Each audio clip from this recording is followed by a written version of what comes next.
Hi అండి, అందరికీ నమస్తే. అందరు ఎలా ఉన్నారు? నేనైతే చాలా బాగున్నాను. మీరందరూ కూడా ఆనందంగా ఆరోగ్యంగా ఉండాలని ఆ దేవుని మనస్ఫూర్తిగా కోరుకుంటున్నాను. ఈరోజు కూడా ఒక మంచి వీడియోతో మీ ముందుకు వచ్చేసానండి. అదే అండి, ఈరోజు శుక్రవారం కదండి. నేను ఎలా పూజ చేసుకున్నానో మీ అందరితో షేర్ చేసుకుంటున్నాను. అలాగే మన ఛానల్ను చూసినట్లయితే మొదటిగా ప్లీజ్ లైక్ చేయండి, షేర్ చేయండి, ప్లీజ్ సబ్స్క్రైబ్ చేసుకోండి. ఇలాగ లైక్ చేయడం వల్ల, షేర్ చేయడం వల్ల మరొక 10 మందికి యూజ్ అవుతుందని నేను అనుకుంటున్నాను. శుక్రవారం అని అంటేనే హిందూ ధర్మశాస్త్రాల ప్రకారం అన్ని రోజుల కంటే శుక్రవారం రోజు చాలా శక్తివంతమైన రోజు. ఎందుకంటే సంపదలకు దేవత అయిన లక్ష్మీదేవికి శుక్రవారం అంటే చాలా ఇష్టం అండి. శుక్రవారం రోజు మీ ఇంటి గుమ్మం ముందు అశుభ్రంగా ఉంచకూడదు. శుక్రవారం రోజు మీ ఇల్లంతా శుభ్రంగా ఉంచుకొని అమ్మవారికి పూజ చేసుకొని అంటే అమ్మవారు మన ఇంట్లో తిష్ట వేసుకొని కూర్చుంటుంది.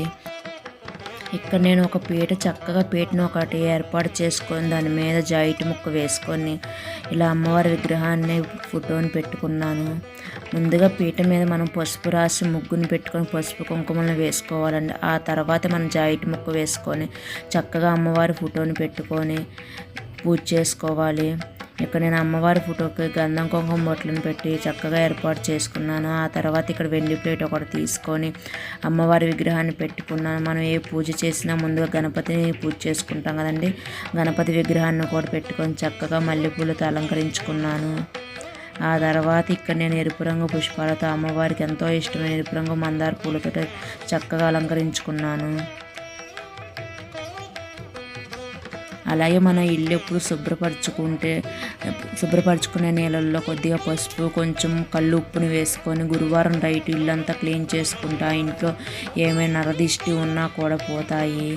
అలాగే నెగిటివ్ ఎనర్జీ బయటికి వెళ్ళిపోతాయి. అలాగే పాజిటివ్ ఎనర్జీ వస్తుంది.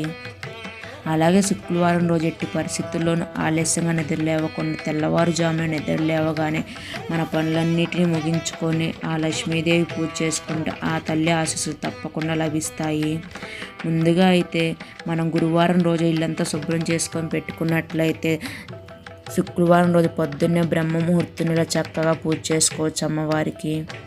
ఆ తర్వాత ఇక్కడ నేను ఇరువైపులా దీపారాధన కుందలను గంధం కుంకుమ బొట్లు పెట్టుకొని చక్కగా ఆవు నెయ్యిని వడ్డించుకొని రెండు కలిపిన ఒక ఒత్తిగా వేసుకొని ఇలాగా ఒత్తులను ముందుగా వేసుకొని నానపెట్టుకున్నానండి, బాగా వెలుగుతాయని. అలాగే కామాక్షి దీపాన్ని కూడా పెట్టుకున్నాను. ఇలా చక్కగా అగరబత్తులతో కానీ ఏకహారతితో కానీ మనం చక్కగా దీపారాధన చేసుకోవాలి. ఇక్కడ గణపతికి నేను ముందుగా ధూపదీప నైవేద్యం సమర్పించుకున్నాను స్వామివారికి. ఈ పూజలో ఎలాంటి ఆటంకాలు ఉండకుండా ఉండాలని ముందుగా స్వామివారికి పూజ చేసుకున్నాను. ఆ తర్వాత అమ్మవారికి పూజ చేసుకుంటున్నాను.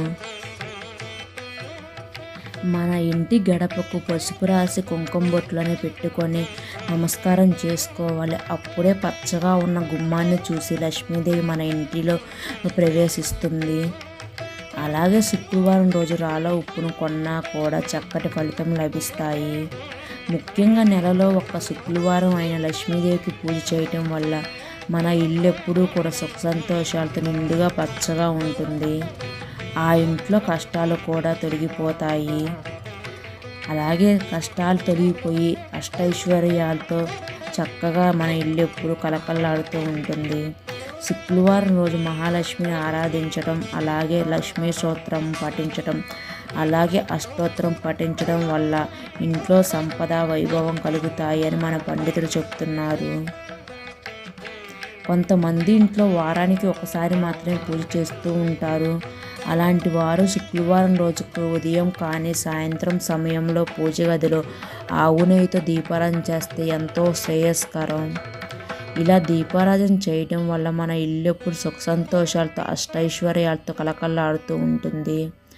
అలాగే శుక్రవారం రోజు లక్ష్మీదేవికి పచ్చకర్పూరంతో హారతి ఇస్తే కోరిక అనేది నెరవేరుతుందని మన పండితులు చెబుతున్నారు. చిన్న దీపమైన జీవితంలో కొండంత మార్పులు. మన ఇంటి బంగారు తల్లి శుక్రవారం పూజ ఇలా చేసుకోవచ్చు. స్వామివారి గణపతికి నేను ఇలా పూజ చేసుకొని నమస్కారం చేసుకున్నా. ఆ తర్వాత లక్ష్మీదేవికి అష్టోత్తరం పూజ చేసుకుంటూ మంగళకరమైన వస్తువులతో అష్టోత్తరం పూజ ప్రారంభించుకున్నాను.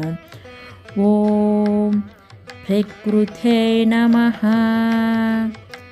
ఓం వికృతే నమః. ఓం విచ్ఛాయే నమః అనుకుంటూ ఒక్కొక్క నామం చదువుకుంటూ ఒక్కొక్క తీసుకుంటూ అష్టోత్తరం పూజ చేసుకున్నాను. ఇలా మంగళకరమైన వస్తువులు లేకపోయినట్టయితే కనీసం కుంకుమ ఉంటుంది కదండి, కుంకుమ పూజ కూడా ప్రారంభించుకోవచ్చు, లేదా అక్షింతలతో చేసుకోవచ్చు. ఇలాగ అష్టోత్తరం పూజ అనంతరం అమ్మవారికి పండ్లను సమర్పించుకున్న నైవేద్యంగా. ఇలాగ అమ్మవారికి చక్కగా అలంకరించుకున్నాక అమ్మవారు ఎంత కళగా కనిపిస్తున్నారో చూడండి. నాకు అలాగే చూడాలనిపిస్తుంది అమ్మవారిని. అమ్మవారికి ఇలా పనులను సమర్పించుకున్నాను.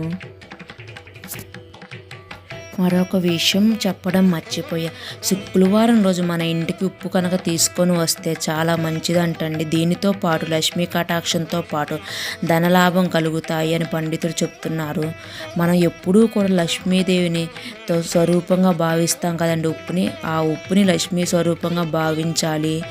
అలాగే ఇంకొక ముఖ్యమైన విషయం, శుక్రవారం రోజు పంచదార కానీ బెల్లం కానీ ఇంటికి తెచ్చుకుంటే లక్ష్మీదేవి అనుగ్రహం లభిస్తాయని పండితులు చెప్తున్నారు.